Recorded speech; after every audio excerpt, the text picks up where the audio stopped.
కేసరి, పనసుడు, గజుడు తమ సేనలతో ఒక పారహస్తాన్ని కాపలా కాస్తున్నారు. సుషేనుడు, జాంబవంతుడు, వృక్షుడు సుగ్రీవుని ముందు పెట్టుకొని సేనాజంగన భాగాన్ని రక్షిస్తున్నారు. సేనాధిపతి నీలుడు సర్వసైన్యాన్ని చూసుకుంటున్నాడు. ధరిముఖుడు, ప్రజంగుడు, రంభుడు, రభసుడు ఈ పెద్దలందరూ సేనతో నడుస్తున్నారు. కొండలెక్కుతున్నారు, చెట్లెక్కుతున్నారు, వికసించిన సరోవరాలు వాటిలో మునుగుతున్నారు. రామచంద్రుని రుద్రకోపాన్ని ఎరుగుదురు కనుక నగరాల్లోకి పల్లెల్లోకి ప్రవేశించటం లేదట. కోట్ల కొలదిగా ఉన్న వానరసేన సముద్రంతో ఘోషిస్తోంది. రామలక్ష్మణులను మోస్తూ హనుమ అంగదులు నడుస్తున్నారు. ఆ సమయంలో లక్ష్మణస్వామి రామునితో అంటున్నాడు, సీతను అపహరించిన రావణుని సంహరించి నీవు సమృద్ధార్థుడవై అయోధ్య ప్రవేశం చేస్తావు. అయోధ్యను సమృద్ధార్థం చేస్తావు. భూమి మీద ఆకాశంలోనూ నిమిత్తాలు బాగున్నాయి. వాయువు సుఖంగా అనుకూలంగా ఉంది. మృగపక్షులు శుభస్వరాలను వినిపిస్తున్నాయి. దిక్కులు ప్రసన్నంగా ఉన్నాయి. సూర్యుడు స్వచ్ఛంగా ఉన్నాడు. శుక్రుడు ప్రసన్నుడై ప్రకాశిస్తున్నాడు. శుక్రుని కానీ బుధుని కానీ కుజుడు కానీ ప్రతిగా ఉంటే ఆ రాజు దేవేంద్రుడైనా ఓడిపోతాడు అని జ్యోతిష్య శాస్త్రం అంటున్నది. సప్తఋషి మండలం బ్రహ్మరాశి అయిన ధ్రువ నక్షత్రాన్ని ప్రదర్శిస్తున్నది. ధ్రువుడు తేజస్వి అయి కనబడుతున్నాడు. పురోహితుడైన విశ్వామిత్రునితో కలిసి త్రిశంకువు స్వచ్ఛంగా ప్రకాశిస్తున్నాడు. మన ఇక్ష్వాకులకు అది పితామహావరం కదా. ఇక్ష్వాకు నక్షత్రమైన విశాఖ చక్కగా ప్రకాశిస్తోంది. నిరుత దేవతాకమైన మూలా నక్షత్రాన్ని ధూమకేతువు కప్పుతోంది కనుక రాక్షసహాని సూచింపబడుతోంది. తారకాసుర సంహారం నాడు దేవసేనలా ఈవేళ ఈ కపిలసేన కనబడుతోంది. ఇలా లక్ష్మణుడు పూర్ణార్థంతో అంటే శాస్త్రీయంగా కాలాన్ని సమీక్షిస్తూ ఆనందిస్తూ మాట్లాడుతున్నాడు. వానరులు మహానందంతో ఉన్నారు. కిలకిలలాడుతున్నారు. మంచిదారి ఉన్న కొండలెక్కి నడుస్తున్నారు. ఎగురుతున్న తోడల వేగంతో లతలను మర్దిస్తున్నారు. ప్రకృతి అంతా వానరుల మనోవికాసానికి అద్దం పడుతోంది. మధుఫలాలతో సుసంపన్నంగా ఉంది. వానరుల మార్గమధ్యంలో వాటిని అనుభవిస్తున్నారు. అలా ప్రయాణాన్ని సాగించి మహేంద్రగిరి దగ్గరకు వచ్చారు. రాజీవలోచనుడైన స్వామి ప్రకృతశ్యామలమైన మహేంద్రగిరిని అధిరోహించాడు. సాయంకాలం వేళ కాబోతున్నది. అందుకని రామచంద్రమూర్తిని రాజీవలోచనుడని మహర్షి జ్ఞాపకం చేశారు. సుగ్రీవ లక్ష్మణులతో రామచంద్రుడు సంతోషంగా ఉన్నాడు. దూరంగా పర్వతమూలాన్ని చూస్తున్నాడు. తెల్లటి పర్వత శిలలను ఎగసిపడే కెరటాలు కొడుతున్నాయి. కెరటం చెలియలగట్టును పొందడానికి ప్రయత్నిస్తోంది. శ్రీరామ హృదయం అలాగే ఉంది. ఎగసిపడే కెరటంలా ఆనందం ఉప్పొంగుతోంది. కానీ కెరటానికి ఒడ్డు రాతి దెబ్బ తగులుతున్నట్లుగా సీత జ్ఞాపకం కలిగి మనసు విరుగుతోంది. ఇది వాల్మీకి మహర్షి దర్శకత్వ ప్రతిభ. రామచంద్రుడు సుగ్రీవుని చూసి అంటున్నాడు, సుగ్రీవా, సముద్రం దగ్గరకు వచ్చాం. దీనికి ఒడ్డు కనబడటం లేదు. ఉపాయం లేకుండా దీన్ని దాటడం కష్టమే. వానరసేనను ఇక్కడే విడిది చేయమను.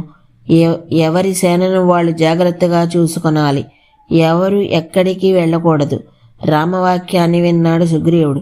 లక్ష్మణుతో కలిసి సేనా విడిది స్థలాలకి వచ్చాడు. ఎంతని చూడగలడు?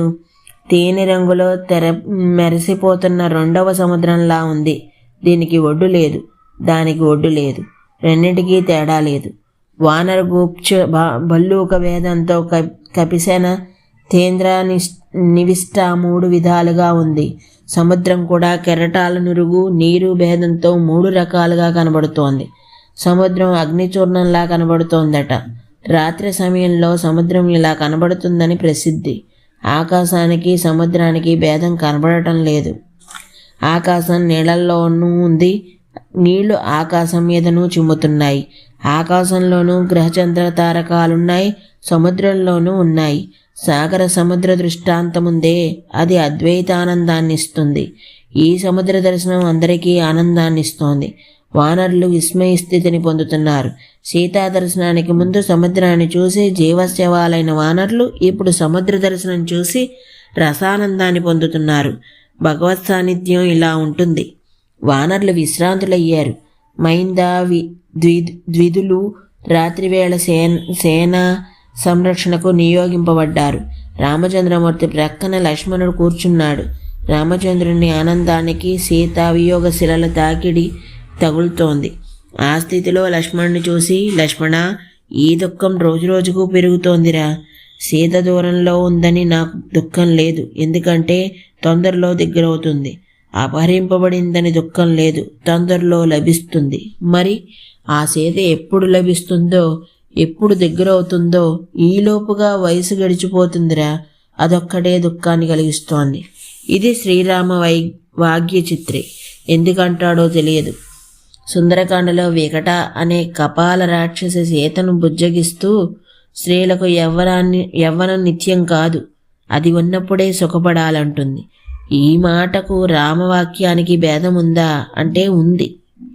రాక్షస మనుష్య భేదం ఉంది. వయసు గడిచిపోకముందే ఎవరినో ఒకరిని కాదు, ఎవరు అందుబాటులో ఉంటే వారిని అనుభవించు, శరీరాన్ని సుఖపెట్టుకో. ఇది రాక్షస స్వభావం. వయసు అయిపోతోంది, ధర్మపత్ని సాన్నిధ్యం లేదు. ఈ వయసు దానికి మీది కట్టబడి ఉంది. గతించే వయసు కంటే దూరమైన ధర్మపత్నే ముఖ్యం. ఇది మానుష్యభావం. అందుకనే కిష్కింద గృహప్రవేశాన్ని తిరస్కరింపగలిగాడు. శరీరం కాదు, మనసు ముఖ్యమని భావింపగలిగాడు. కనుకనే వాయువును పలకరించాడు. హే పవన, ఆమె మీదుగా వచ్చి నన్ను స్పృశించన్నాడు. అలా చేస్తే ప్రాణస్పర్శ చేసినట్లవుతుంది. పైగా గాత్ర సమాగమం. అందుకనే మేమిద్దరం చూసుకుంటాం. ఎప్పుడు? పున్నమి రాత్రి. ఎక్కడ? చంద్రునిలో. ఎలా? సీతాదేవి పున్నమి చంద్రుణ్ణి చూస్తుంది అక్కడుండి. రాముడు పున్నమి చంద్రుణ్ణి చూస్తాడు ఇక్కడ ఉండి. ఇద్దరికీ దృష్టి సమాగమం చంద్రబింబంలో కలుగుతుంది. అది పూర్ణచంద్రుడంటే. అయ్యవారి దృష్టిల కేంద్ర తేజం. నేనగ్నిని, నీవు చంద్రకళవు అని పరమేశ్వరుడు అమ్మవారిని చేరిన అగ్నికళ శాంతిస్తుంది. కనుకనే దూరంగా ఉందనుకోవటం లేదు, ఎప్పుడో దొరకవలసినదే అని అనుకోనటం లేదు. ప్రాణస్థానాలు ఎప్పుడూ కలిసే ఉంటున్నాయి. అది ఆ మాటకు భావం. సరే, ఇంకా అంటున్నాడు. లక్ష్మణ, ఆనాడు సీత అపహరింపబడుతూ హా నాథ అని గొంతెత్తి నన్ను పిలిచిన పిలుపు శరీరంలోనికి విషంలా ప్రవేశించి ఇంద్రియాలను ఇప్పటికీ దహిస్తూనే ఉంది. రాత్రింబవళ్ళు ఈ మదనాగ్ని నన్ను దహిస్తోంది. నువ్వు లేకుండగా సముద్రంలో నిద్రించిన ఈ కామం నన్ను దహిస్తూనే ఉంటుంది అంటాడు మధ్యలో. ఈ మాట ఏమిటి అంటే, ఆయన శేషుడై సముద్రంలో ఉంటే ఆయనపై తాను ఆమెతో కలిసి నిద్రించాలి. అలా కాక స్వయంగా సరాసరి సముద్రంలో మునిగినా ఈ బాధ పోదు. నీరు పెట్టని పొలం, నీరు పెట్టబడిన పొలం ప్రక్కనే ఉండటం వలన దానికి కూడా ఉపస్నేహం అంటే తడుపు తగిలినట్లు సీత జీవించి ఉండటం, జీవించి ఉందని నాకు తెలియటం, అందువలన జీవిస్తున్నానురా. శత్రువుని చంపి సీతను ఎప్పుడు తెచ్చుకుంటానో కదా. ఈ సీత నా కంఠాన్ని ఆలింగనం చేసుకుని ఎప్పుడు ఆనంద బాష్పాలను వదిలిపెడుతుందో కదా. ఎప్పటికీ ఈ సీతావియోగం జనిత శోకాన్ని వదిలిపెట్టుకోగలను? ఎలా? వాస శుక్లేశతరం యథా మసిపోయిన గుడ్డను విడిచిపెట్టినట్లు. అంతేకాదు, వాసోమానహ అని. కనుక తమో గుణంతో ఉన్న ఈ మనసు ఎప్పుడు సత్వగుణధారణ చేస్తుందో కదా. ఇది తమో లక్షణం, సంసార లక్షణం. దీన్ని విడిచిపెట్టాలి. అది ఆయనకు తెలుసును కనుకనే అకాముడు కనుకనే సీతను అగ్ని ప్రవేశానంతరం వరకు ముట్టలేదు. లోక దృష్టిలో భార్యాకామం ఇలా ఉండాలి. అందుకని దుఃఖభావ అనుభవాన్ని వ్యక్తీకరణం. ఇలా బాధపడుతున్నాడు. లక్ష్మణుడు ఆశ్వాసిస్తున్నాడు. ఇంతలో దినక్షయం అవుతోంది. సూర్యుడు అస్తమయాన్ని పొందుతున్నాడు. రామచంద్రమూర్తి సంధ్యావందనం చేసుకొనడానికి లేచి వెళ్ళాడు. ఈ ధర్మనిష్ట ముందు కామ బలహీనమైనది. అది శ్రీరామ స్వరూపం. సూర్యాస్త సమయం అయింది కదా. మహర్షి కథను నిశాచరుల వైపు మళ్లించారు. ఇక అక్కడ ఆంజనేయ స్వామి చేత లంకలో జరబడిన ఘోరాగ్ని చూశాడు రావణుడు. తెల్లవారింది.